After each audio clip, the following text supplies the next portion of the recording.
Memories ഗ്രൂപ്പിൻ്റെ 35ാമത്തെ gift box ആണ് കേട്ടോ. അപ്പോൾ ഇത് വേറെ ആർക്കുമല്ല, 10ാം വിവാഹ വാർഷികം ആഘോഷിക്കുന്ന ഷെഫീഖിന് അദ്ദേഹത്തിൻ്റെ പത്നിയായിട്ടുള്ള സുമയ ഒരുക്കിയിട്ടുള്ള ഗിഫ്റ്റാണ്.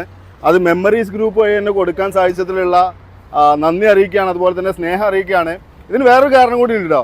നമ്മൾ ഇതിനു മുമ്പ് സിയാദ് എന്ന് പറഞ്ഞിട്ടുള്ള ഒരു പുള്ളിക്കാരന് ഒരു ഗിഫ്റ്റ് കൊടുത്തിട്ടുണ്ടായിരുന്നു. അത് ഷെഫീഖ് വഴി കൊടുത്തതാണ്. ആ ഷെഫീഖിന് ഇപ്പോൾ പിന്നെ ഗിഫ്റ്റ് കൊടുക്കുന്നത് ഇതിൻ്റെ പത്നിയാണ് എങ്കിലും അത് സിയാദ് വഴിയാണ് കൊടുക്കുന്നത് എന്നുള്ള ഒരു സന്തോഷ വാർത്ത കൂടെ ഉണ്ട്. എന്തായാലും നമ്മളിപ്പോൾ ഉള്ളത് ഉസ്താദ് ഹോട്ടലിൻ്റെ ഫ്രണ്ടിലാണ്. ഷെഫീഖും അതുപോലെ തന്നെ സിയാദും ഇരിക്കുന്നുണ്ട്. അസ്സലാമു അലൈക്കും. ഷെഫീഖാണോ? നിങ്ങളെ വാർഷികത്തിന് ഒരു ചെറിയ സർപ്രൈസ് ഗിഫ്റ്റാണ്. അപ്പോൾ ഇതാണ് പിന്നെ ഷെഫീഖ.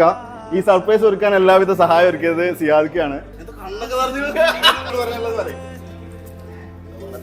ഇത്രയും പ്രതീക്ഷിച്ചില്ല.